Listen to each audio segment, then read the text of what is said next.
দেখো এই যে মশলাটা কষে এসেছে, এবার আমি চিনিটা দিয়ে দিয়েছি।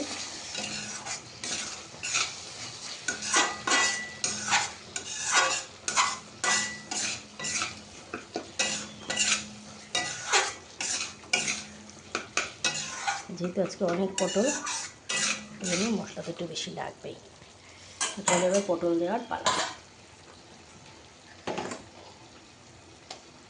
2, 3, 4, 5, 6, 7, 8, 9, 10, 11, 12, 13, 14, 15, 16, 17, 18, 19, 20, 21, 22, 23, 23টা বন্ধুরা।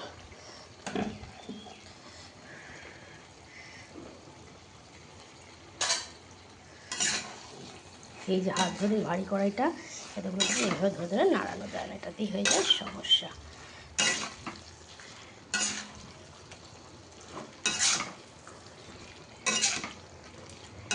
দেখতে পাচ্ছ,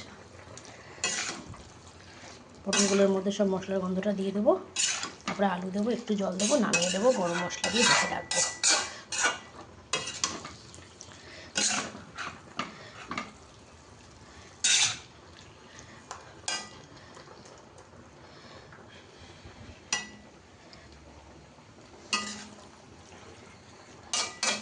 দেখো